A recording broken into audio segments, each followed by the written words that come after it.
neurolingvistinio programavimo toks pamatas, pagrindų pagrindas yra reprezentacinės sistemos. Rep sistemos arba vakas dar kitaip. Skirtingi autoriai kalba skirtingai, bet pačioj pradžioj arba kuriant šitą metodiką, šitą kryptį, neurolingvistinį programavimą, kalba ėjo būtent apie reprezentacinės sistemas. Kas tai yra, kas tai per modelis ir kodėl tai yra pagrindas.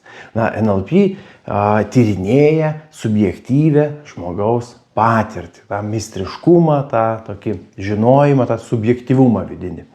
Ir kiekvienas žmogus, kiekvienas iš mūsų, mes tą patirtį sukaupėm dėka tam tikro proceso. Jau pažįstamas, jau supažindinau jūs su šiuo procesu, tas vadinamas bazinis NLP modelis aprašo būtent kaip NLP supranta žmogaus tas subjektyvios patirties kaupimo, kūrimo, modeliavimo procesą ir tame dalyvauja būtent reprezentacinės sistemos. Taigi, reprezentacinės sistemos. Iš išoriniam pasaulyje vykstantis įvykis, jis tiesiog įvykis. Ir kiekvienas žmogus tą įvykį suvokia, priima arba kontaktuoja su juo dėka savo 5 pojūčių. Dar kitaip mes vadiname, kad tai yra suvokimo kanalai. Žinoma, kad niekas taip nekalba buityje, tai tiesiog 5 pojūčiai juslės. Matyti, girdėti, užuosti, ragauti ir taktiliniu būdu paliesti. Yra daugiau tokių vidinių pojūčių, bet šį kartą arba NLP kontekste mes kalbam būtent apie šios 5 pojūčius. Taigi, įvykis, kuris vyko išoriniam pasaulyje, iki mūsų atkeliauja ir mes jį su juo turim kontaktą būtent šitų 5 pojūčių dėka. Toliau ta informacija keliauja gilin į vidų, į mūsų smegenis, vyksta apdorojimas informacijos ir tuo metu, anot NLP, tuo metu iš 5 tų kanalų lieka 3. Tos reprezentacinės sistemos lieka 4. Tai reiškia, patirtis koduojama dėka jau pažįstamo apibendrinimo, praleidimo ir iškraipimo, koduojamos vaizdais, tai yra kažkokie vaizdiniai, garsais, triukšmais arba pojūčiais. Tai reiškia, iš 5 pojūčių lieka 3 reprezentacinės sistemos. Arba reprezentacija, arba ta išorės pasaulio atspindys galvoje, jis lieka 3 tokių pagrindinių reprezentacinių sistemų formų. Vaizdai, garsai ir kinestetika arba pojūčiai. Vadinkime NLP kalba, tai yra kinestetika. Kinestetika apima jutimą, uoslę, skonį. Tiesa, NLPeriai pastebėjo, kad neužtenka šitų 3 sistemų, nes žmogus kažkaip atkurdamas tą informaciją, grąžindamas ją atgal, pasakodamas apie tai, kaip jisai mato, kaip jisai suvokia, kaip jisai kontaktuoja su pasauliu, jisai naudoja tam tikrą žodyną, kuris nepanašus, neapibūdina nei vaizdų, nei garsų, nei kinestetinių tų pojūčių. Taip atsirado 4 reprezentacinė sistema, audio digitalinė. Taigi iš viso mes turime, prasiplečia šiek tiek viskas, kada subjektyvus pasaulio suvokimas, jisai susideda iš 4 tokių skirtingų elementų. Vaizdų, garsų, kinestetinių pojūčių ir to vidinių dialogų, vidinių pasvarstymų, arba, kaip mes mėgstam sakyti, tai yra to kairio pusrutulio logikos, struktūros vertinimų ir visų kitų tokių sistemų. Aišku, kyla klausimas, tai kogi tai naudinga kiekvienam žmogui atpažinti tas reprezentacinės sistemas, ką su jom daryti ir taip toliau. Yra nustatyta, NLPeriai tyrėjai nustatė, kad kiekviena iš tų reprezentacinių sistemų gali būti kalibruojama, pastebima 2 tokiais skirtingais būdais, 2 skirtingais elementais. Vienas būdas tai yra tai, kas matosi, tai ką galima pastebėti. Tai vizualinė reprezentacinė sistema, kai žmogus, yra jo sistema vedančioji yra vizualinė, tai jis paprastai būna įsitiesęs, jo akių žvilgsnis būna šiek tiek aukščiau ausų linijos, jis tarsi žiūrėtų į tolį, taip, ir jo žvilgsnis gana greitai keliauja, gana greitai mato pasikeitimus, toks truputėlį galbūt netgi bėgiojantis žvilgsnis galėtų būti, kalbėjimas yra greitas, kvėpavimas irgi yra greitas. Šita reprezentacinė sistema, vizualinė reprezentacinė sistema, jinai laikoma pačia greičiausia. Audialinė reprezentacinė sistema tai yra susijusi su garsais. Ir žmogus, kaip galima pastebėti, kad jisai yra toks labiau į tai linkęs, arba jam maloniau dabar šią akimirką labiau girdėti, jis stengiasi pasukti ausį vieną arba kitą kryptimį, kažkur sklinda garsas, kad būtų tas geresnis girdėjimas, galbūt galva šiek tiek pakreipta yra. Ir jo laikysena, jeigu taip galima pasakyti, labiau stabilesnė. Jeigu vizualas tai dar bėgioja, laksto, tai audialas jau jisai tiesiog seka, labiau seka. Kvėpavimas yra toks gilesnis, ramesnis, kalbėjimas yra toks melodingesnis.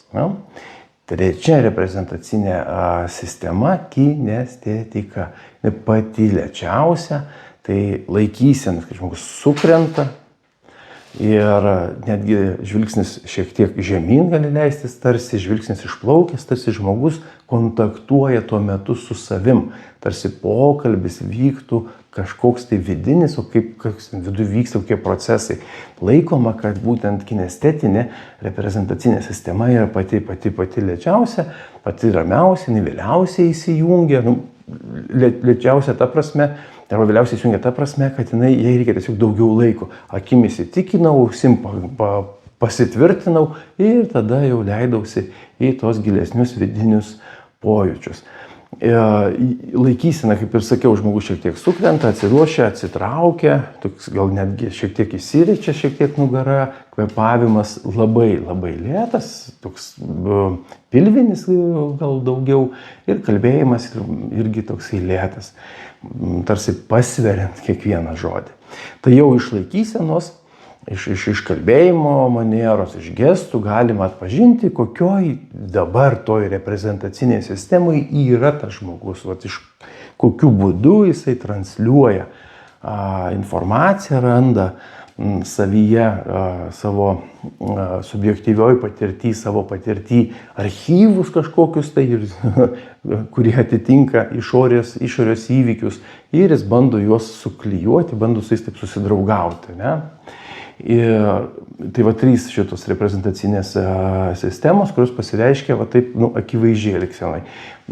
Ketvirtoji, ta audio digitalinė sistema, net irgi turi savo kūno kalbą ir paprastai tai būna toks susisukimas, kad praignoruoti kūno pojūčius. Tai žmogus bus arba, kaip mes mėgstam sakyti, užsirakinęs arba susispaudęs, kad neišgyventi jausmų, kad sustabdyti nuo jausmų, kad dirbtų labiau galva, įvertinti teisinga, neteisinga, kokybiška, nekokybiška, kiek tai kainuoja, kas iš to išeis. Tuo metu labiausiai, kai yra ta reprezentacinė sistema, tuo metu žmogus labiausiai vertina tą situaciją, tą poziciją, tą savo patirtį arba atiduoda į išorę, dalinasi savo kažkokiais tai vertinimais, kažkokiais tai savo vertinimų kriterijais, gal taip netgi tiktų. Ir tai vienas elementas, vienas būdas, kaip per laikyseną, per būseną galima, tai ką mes matom, ką mes girdim, kaip mes galime atpažinti, kokioj reprezentaciniai sistemui žmogus šiuo metu yra. Ir kitas elementas yra tas žodynas vadinamas, ne kokie žodžiai. Kiekviena reprezentacinė sistema turi savo žodyną, turi savo žodžius. Tai kiekvienas terminologija tokia yra predikatai. Vizualiniai, audialiniai, kinestetiniai, digitaliniai arba diskretiški predikatai. Žodžiai tokie, kurie atitinka tą arba kitą reprezentacinę sistemą. Tai vizualiniai žodžiai arba bus žodynas apie vaizdus. Tai daiktavardžiai, veiksmažodžiai, būdvardžiai, prieveiksmiai, kurie apibūdina vaizdą. Ryškus paveikslėlis, horizontas, aiškus ir visi panašus dalykai. Apie audialinius dalykus, apie garsus, kai eina kalba, garsas, skambesys, suskambėjo, sustiguota, tokie toks žodynas, ne mano audialinė reprezentacinė sistema vedančioji, žodynas truputėlį siauresnis. Tada kinestetinė reprezentacinė sistema patogu, komfortiška, lengva, ramu, pajausti. Tai va, žodžiai, kurie apibūdina jausmą pojūtį. Ir kas mums lieka, taigi ketvirtoji ta reprezentacinė sistema netgi turi savo žodžius ir jos žodžiai yra susijęs su, dar kartelį, su vertinimu. Skaičiai, tezės, frazės, matavimai, formų apibūdinimai. Gražu, negražu irgi yra audio digitalinė šita reprezentacinė sistema. Ir dar vienas įdomus momentas, kad tai yra vidinio santykio, pavadinkim taip, vidinio santykio su išorės pasauliu, su visais tais procesais, kurie yra išorėje, išsakymas arba įvertinimas. Toks, ko aš viduje jaučiu, bet tai yra ne jausmas, o toks vertinimas. Kuo gerai žinoti šitas reprezentacinės sistemas? Pirma, mes savo subjektyvę patirtį koduojam vaizdais, garsais ir pojūčiais. Tai reiškia, kad tiek malonus įvykiai, tiek mažiau malonus įvykiai, jie turi tas pačias charakteristikas vaizdų, garsų, pojūčių ir ten to vertinimo. Ir kai eina kalba apie kažkokį tai ateities planavimą, geriau, kad jisai būtų vaizdais, garsais, pojūčiais aprašytas. Kai eina kalba apie kažkokį praeities elementą, kuris nėra malonus, koks galbūt traumuojantis įvykis, geriau būtų, kad žinoti, kaip atrodo tas paveikslis, kas ten buvo per įvykis, kad jį truputėlį pamodeliuoti, truputėlį performuluoti, kad jis nebūtų toks ryškus. Apie tai bus kalba, kai bus kalba apie submodalumus, bet kokiu atveju tai mums padeda planuoti, siekti savo tikslų ir pakoreguoti savo santykį su esama situacija, su buvusia kažkokia situacija. Tai jeigu tai vyksta su mumis, tai aišku, kad tai galima perkelti į pokalbį, santykį su kitais žmonėmis. Ypatingai prisiderinti, jeigu eina kalba apie raportą, prisiderinti ir vesti žmogų link to pokalbio, link tos temos, kuri yra aktuali, kai girdi kokiusgi žodžius žmogus vartoja. Daugiau vizualinius, daugiau audialinius, daugiau kinestetinius ar tos audio digitalinius. Prisiderinimas prie žmogaus tos sistemos, tai tarsi prisijungimas. Veidrodiniai neuronai atpažįsta žmogaus smegenis, kad čia saugu, kad čia geras pašnekovas, galim tęsti, vystyti pokalbį toliau.